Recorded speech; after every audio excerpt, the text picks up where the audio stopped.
Bien, buenas tardes. Como quedamos el martes pasado, vamos a tener un webinar para poder aclarar las dudas acerca de cómo desarrollar el Journey y cómo desarrollar también la matriz de medios. Voy a compartirles pantalla para mostrarles el desarrollo del Journey Map del ejemplo que ya hemos venido desarrollando en los anteriores webinars.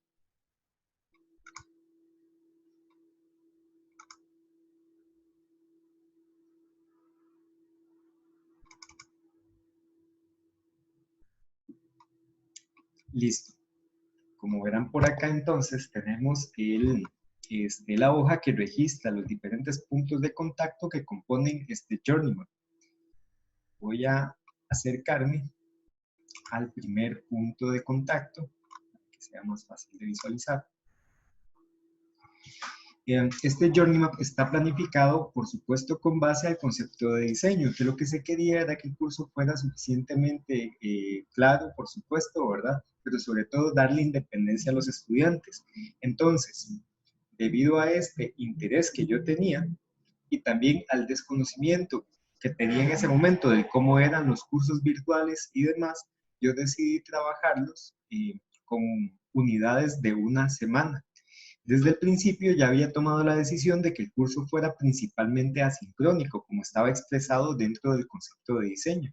Entonces, eso hacía o creaba para mí la necesidad de hacer una serie de actividades durante la semana para poder guiar bien a los estudiantes.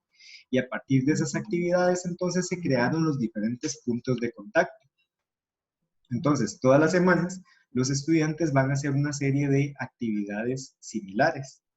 La primera es la lectura de la planificación didáctica, que es precisamente el punto que les va a decir a ellos qué es lo que hay que hacer durante la semana. Es un punto 100% informativo. La emoción relacionada con él es el desconcierto, probablemente, sobre todo las primeras veces, porque es la primera vez que ellos tienen un curso de ese tipo y también puede ser que les resulte abrumador todo lo que tienen que hacer durante la semana. La ganancia es la siguiente, tiene una indicación clara de cuáles son las labores que debe desarrollar durante la semana y puede acomodar las actividades en función de su tiempo disponible. Además de eso, tiene claridad acerca de la expectativa que tiene el docente acerca de su desempeño semanal. Aquí podemos ver también los puntos de dolor. La cantidad de trabajo parece mucha dentro de la plantilla de la planificación didáctica.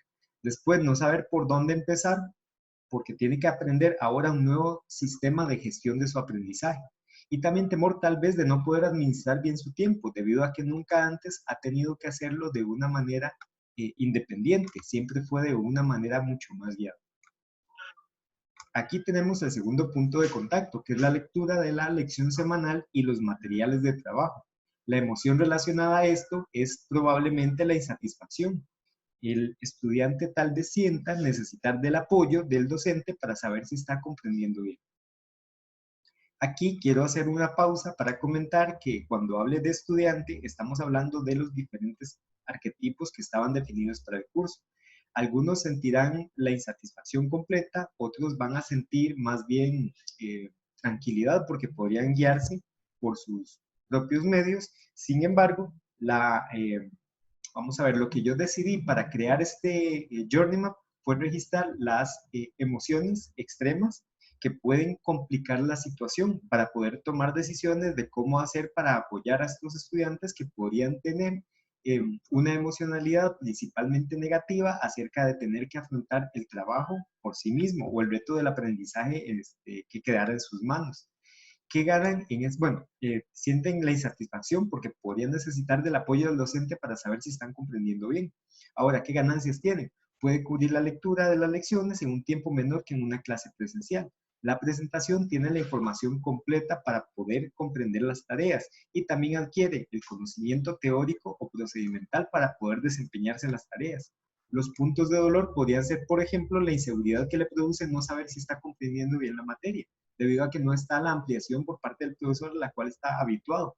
Después, la falta del poder hacer preguntas directas, preguntas que sí se pueden hacer durante la presencialidad. Y también el no poder aclarar la duda si no comprende un contenido, que esto tiene relación, por supuesto, con las preguntas que él podría hacer en ese momento. Esto porque el siguiente punto de contacto sería la lectura de la presentación semanal para después poder hacer aclaraciones dentro del foro de consultas que estaba planeado o que estaba visualizado dentro del entorno virtual. La emoción relacionada con respecto a la aclaración de dudas es la extrañeza. Es como que el medio es impersonal y que le cuesta puntualizar sus dudas de manera escrita. Tal vez ese es el principal dificultor, que hablando es muy fácil comunicarse, pero en la comunicación escrita se necesita de mayor claridad y mayor habilidades de análisis y síntesis, lo cual es muy coherente con este curso porque es un curso de análisis de producto. De manera que forma parte, por así decirlo, de una agenda oculta la intencionalidad de que ellos se vean forzados a tener que pensar y sintetizar lo que están pensando dentro del foro para poder aclarar lo que están diciendo. ¿Qué gana? Poder recibir más retroalimentación, retroalimentación más rápidamente que en el medio presencial, puesto que él publica, puede enviar un mensaje diciendo que ya se publicó y tener la respuesta un par de horas después. Siendo que en la comunicación presencial normalmente solo van a la hora de consulta si es que van y si no se quedan por la duda. Pueden aclarar sus dudas a través de consultas, de las consultas que hacen otros, porque hay muchas dudas que son comunes, por supuesto, y esto genera otra ganancia, que se tiene un banco de preguntas frecuentes, al cual pueden accesar en cualquier momento de más. El punto de dolor que encontré yo en este punto de contacto es que la dificultad eh, que le produce sintetizar sus dudas por escrito, es decir, que no tiene una habilidad de síntesis desarrollada, por tanto, se le hace difícil poder sintetizar lo que está pensando en una frase que sea comprensible por parte de un tercero. Después de este punto de contacto, tendríamos la realización del quiz semanal.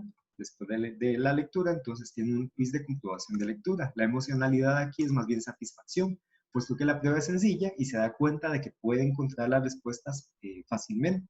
¿Qué gana? La sensación de que no es tan complicado recibir clases virtuales, probablemente, y también la seguridad de estar entendiendo la materia, puesto que puede encontrar las respuestas a las preguntas del quiz. ¿Cuáles son los puntos de dolor? Que podría olvidar hacer alguno de los quizzes por menospreciar la actividad o la sensación de que son demasiado sencillos y que no merece la pena hacerlos. El quinto punto de contacto es la realización de la tarea semanal o de la labor semanal que esté asignada. La emoción relacionada es el desconcierto, entonces tiene que hacer tareas en equipo que la virtualidad nunca ha hecho. Entonces tiene que ponerse de acuerdo con 5 estudiantes más, 4 estudiantes más o 3 estudiantes más y cada uno está en su casa en diferentes zonas del país. ¿Qué gana en este proceso? El desarrollo de habilidades de negociación, que de todas formas ganaría la presencialidad, pero que ahora son diferentes debido a que estamos todos separados por la barrera de la distancia.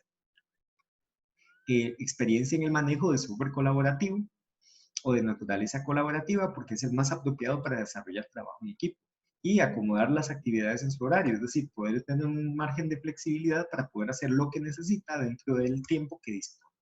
Los puntos de dolor podrían ser los siguientes: no comprender las instrucciones de la tarea, no contar con una guía certera para orientar su procedimiento, no poder aclarar dudas antes de empezar y tener que lidiar con problemas propios del trabajo en equipo. Los problemas que se dan normalmente, como luchas de poder, la persona que no entrega su trabajo a tiempo, la persona que no entrega nunca su trabajo, la dificultad de manejar una comunicación asertiva para poder resolver los conflictos, que podría ser un poco más difícil de manejar cuando no hay presencialidad. Aquí entonces vamos al sexto punto de contacto,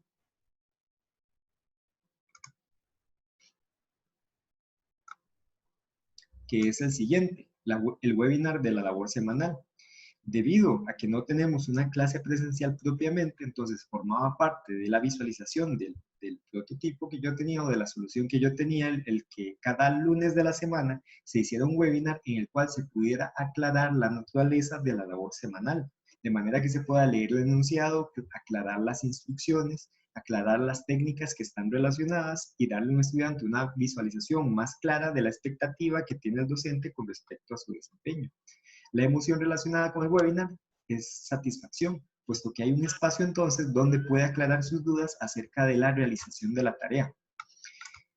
¿Qué gana? Orientación clara de la labor semanal, un espacio de interacción sincrónica, escuchar dudas de sus compañeros y poder aclarar las propias, y confianza a partir del enfoque que da el profesor, porque ya no queda relegado solamente a lo que él está entendiendo del documento que leyó que está publicado en la plataforma.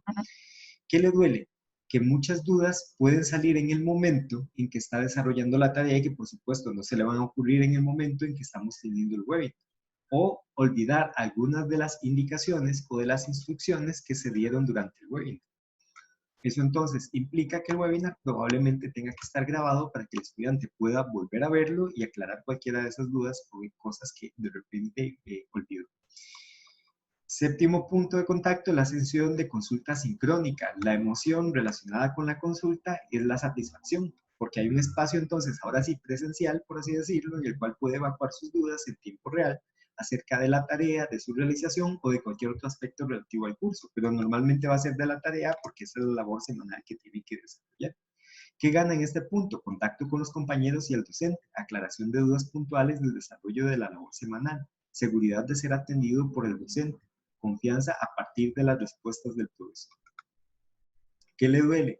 Al escuchar las consultas de sus compañeros puede confundirse con respecto a la labor que tienen que hacer, porque de repente ellos tienen una ruta de solución del problema que están estudiando, mientras tanto otro grupo decide irse por otra ruta, y cuando escucha la consulta de este segundo grupo que lleva una ruta diferente a la propia, pensar que la propia está mal y entonces entrar en confusión por, ¿cómo se llama?, problemas de interpretación o por inseguridad. También podría ser que le parezca aburrido esperar su turno, o que no logre concentrar su atención en la consulta de otros y que entonces más bien pierda la oportunidad de recibir mayor cantidad de información. El último punto de contacto que consideré dentro de este journey es la comunicación por WhatsApp, debido a que consideraba importante tener un tipo de comunicación que fuera en tiempo real para poder emitir información acerca de cosas completamente administrativas, sobre todo en aquel momento, todo lo que tuviera que ver con las decisiones institucionales alrededor del tema de la pandemia, o que yo pudiera decirles, chicos, ya revisé tal tarea, ya están las notas publicadas, pasen a verlas, o que ellos pudieran decirme a mí, profe, le publiqué una consulta en el foro. Las emociones relacionadas, aquí hay dos emociones relacionadas con este punto de contacto, son la insatisfacción por una parte, porque no pueden hacer consulta de carácter académico por este medio. Y la felicidad por otra parte, pues porque reciben noticias en tiempo real y normalmente esas son noticias que están esperando porque necesitan saberlo. Entonces lo normal es que haya felicidad de por medio. ¿Qué gana o qué ganancia tiene? Obtener información importante en tiempo real, que es la más fuerte de todas, como los documentos actualizados, notificaciones por parte del docente, que ya están publicadas las calificaciones de las tareas o el documento con las correcciones, o que se hizo un traslado de fecha por algún motivo relacionado con la pandemia, o que se extendió el periodo de curso, o lo que sea necesario. Y también un medio de socialización informal, puesto que la hora de consulta presencial no se convierte en un medio de socialización, sino de trabajo 100%, y tiene que ser así para aprovechar el tiempo. Y en el WhatsApp sí se pueden permitir de repente hacer bromas, socializar un poco más, conversar un poco más de cosas que nos preocupan alrededor del curso y que son sobre todo de carácter puntual. ¿Qué le duele? El punto de dolor mayor aquí es no poder usar este medio para consultas académicas. Estos entonces son los puntos de contacto que yo consideré, son 8, que corresponden entonces a una semana de trabajo, son los que están relacionados con la semana de trabajo. Este no es el único punto de vista que uno podía utilizar para hacer el journey. Yo utilicé este porque la intención desde el principio fue generar un curso lo más simple que fuera posible, en virtud de que desconocía cómo era un curso virtual. Por tanto, mi decisión de hacerlo simple precisamente fue para no complicar demasiado la labor y no meterme como docente en camisa de 11 varas, sino más bien tener una propuesta sencilla que fuera fácil de evaluar, que fuera fácil de corregir en caso de que hubieran problemas y que presentara la mayor flexibilidad posible. Esto que sigue es la matriz de medios. Aquí entonces hay una sección de las decisiones que yo tomé con respecto a lo que se convirtió en el curso. La matriz de medios no es algo que necesariamente tenga que hacerse después de hacer el journey. De hecho, uno podía siquiera hacer primero la matriz de medios y hacer después el journey. A mí me parece ideal y yo lo hago de esa manera, las dos cosas al mismo tiempo. ¿Por qué motivo? Porque conforme voy creando el journey, ya voy teniendo idea de cuáles son los componentes que va a tener el curso. ¿Okay? A partir de los componentes, yo puedo empezar a definir cuáles son las opciones de solución para cada uno de los componentes. Pero a la vez, cuando voy creando opciones de solución, de repente encuentro una que me genera otra posible estrategia para implementar dentro del curso que podría tener incidencia en cómo es el journey, cómo es la ruta de aprendizaje o la ruta que tiene la actividad que estoy planificando. Entonces, yo en lo personal tiendo a hacer las dos al mismo tiempo.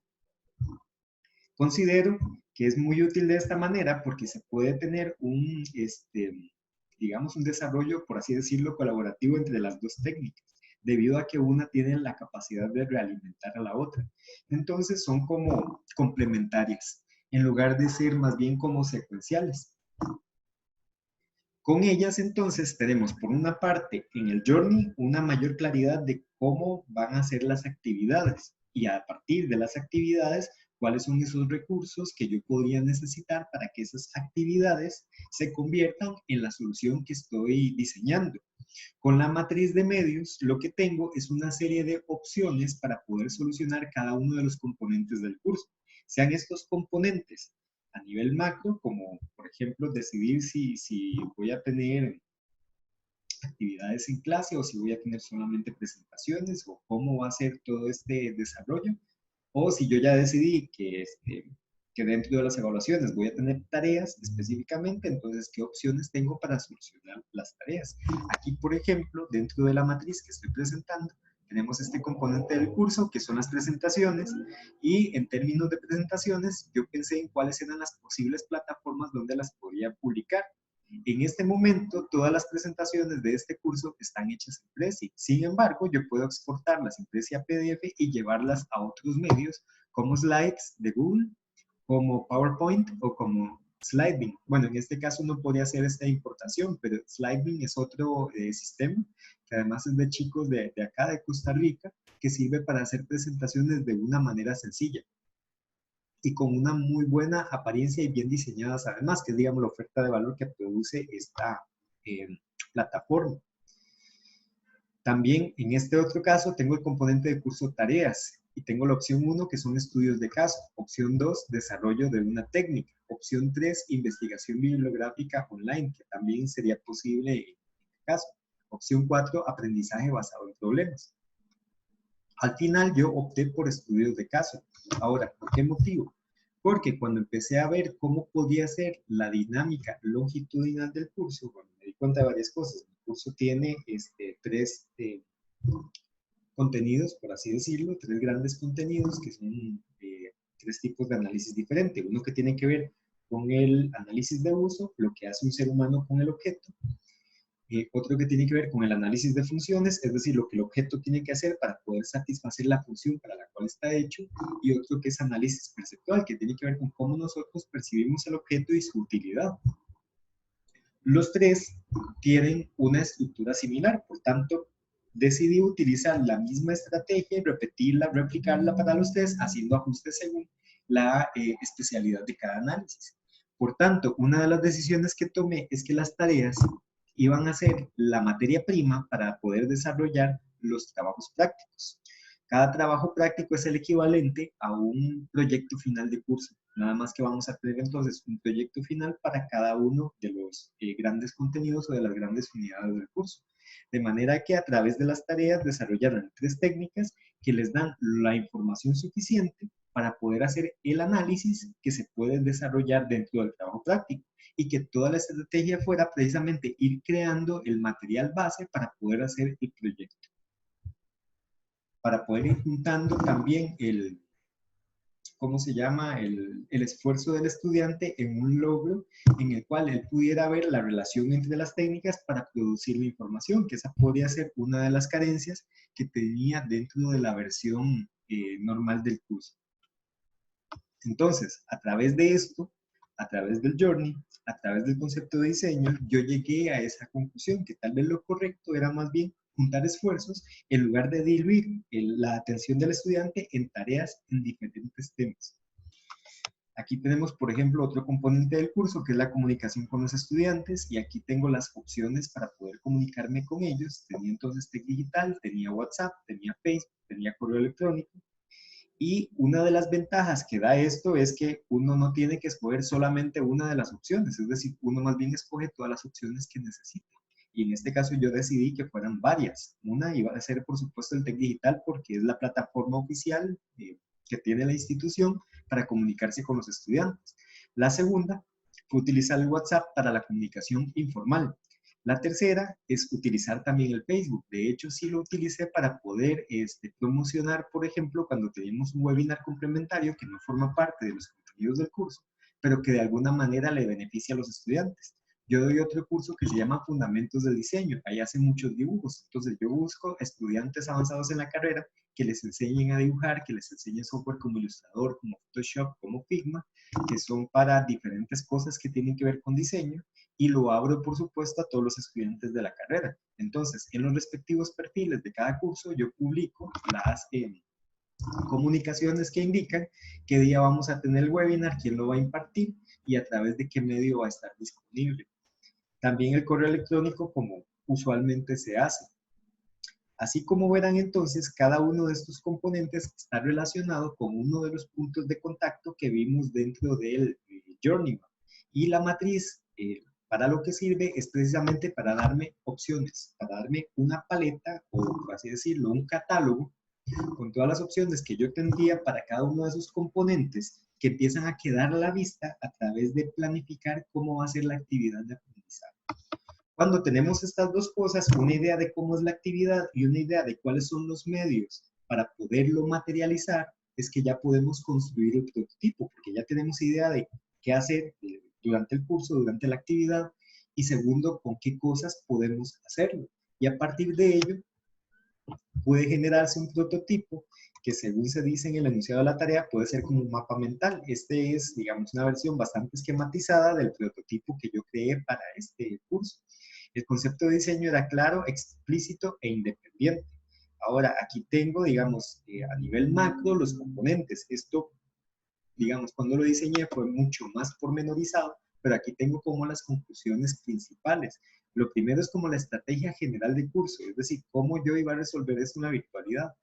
Y mi decisión fue que la estrategia general fuera que cada tarea sea una parte del trabajo práctico y hacer un trabajo práctico en el cual utilizaran o hicieran la triangulación de los datos que se obtenían en cada una de las técnicas. De manera que ellos aplican 3 técnicas relacionadas con cada análisis y al final todos esos datos de las técnicas los vamos a utilizar para hacer una triangulación, hacer un análisis narrativo, generar una síntesis a partir de ese análisis y poder sentar las conclusiones y recomendaciones. Después, las actividades en cada sesión, que son la lectura de la presentación, un quiz de comprobación de lectura, la lectura del enunciado del ejercicio, la lectura de la técnica relacionada con el ejercicio, la realización de una tarea, la consulta sincrónica y un webinar. Que como verán son básicamente los puntos de contacto dentro del Journey. La evaluación se va a hacer a través de quizzes, de pruebas cortas, tareas y trabajos prácticos. Entonces queda centrado en estos 3 grandes ámbitos porque ya de por sí en el programa de curso estaba de esta forma. Después, las características que tiene la evaluación es que va a tener enunciados muy detallados, va a tener además plantillas de apoyo para poder aclarar cualquier duda, digamos, que puedan tener, y que existen también documentos de redacción de las técnicas. La comunicación a través de estos 3 medios, el TEC Digital como plataforma oficial para poder hacer el repositorio de todos los documentos necesarios. También ahí queda el registro de notas y se pueden hacer pruebas, exámenes y demás. La plataforma Teams, que es la que estoy utilizando porque el TEC tiene una licencia con Microsoft, entonces aprovechamos el Teams como medio oficial para poder impartir las sesiones presenciales, y el WhatsApp para la comunicación informal. Además de esto, el tradicional correo electrónico para otro tipo de comunicaciones. Después, la programación del curso. Esto es entonces la programación de cada semana de trabajo a través de la matriz de planificación didáctica. lo cual es muy útil porque ayuda a ordenar muy bien las carpetas de acreditación, de la forma en que la agencia nos lo solicita, digamos, a la escuela de diseño. Y la característica de la matriz es que es muy detallada, entonces deja claro a ambas partes, tanto al estudiante como al docente, cuál es el resultado esperado de cada sesión, entendiendo que cada sesión no es la sesión presencial, sino lo que sucede de lunes a viernes durante la semana de trabajo. Y por último, la metaevaluación, es decir, cómo voy a evaluar yo al final que el curso fue efectivo. Entonces, haré uso o hice uso en su momento de la técnica de 4 reflexiones que vamos a ver la próxima semana, el árbol de objetivos, el concepto de diseño y las personas. A partir de estas técnicas, entonces, se establecen por así decirlo, checklists para poder definir si el curso dio los resultados esperados y resolvió el problema que estaba planteado desde el principio. Este tema de que el curso originalmente estaba diseñado para depender de la figura del profesor y notar si esta solución efectivamente le dio independencia al estudiante para poder aprender por su cuenta. Esto entonces plasma lo que sería el prototipo de curso. Esto todavía no es el curso es lo que queda ya pormenorizado en la matriz de planificación didáctica, pero este prototipo se convierte en la sintaxis del curso completo, en la estructura del curso que soporta la estrategia que está planteada por mi persona para poder resolver entonces la problemática encontrada desde el principio y así superar el reto de transformar el curso que originalmente era presencial a un curso virtual en básicamente 3 semanas, 3 semanas, no recuerdo en cuánto tiempo sucedió eso. Bien, esto era lo que quería compartir con ustedes. Recuerden que si tienen alguna duda, pueden escribirla en el foro o pueden llamarme para ver si la duda es demasiado grande y necesitan apoyo de mi persona para que programemos un rato y que podamos entonces conversar para mejorar su prototipo. Muchas gracias, que estén muy bien.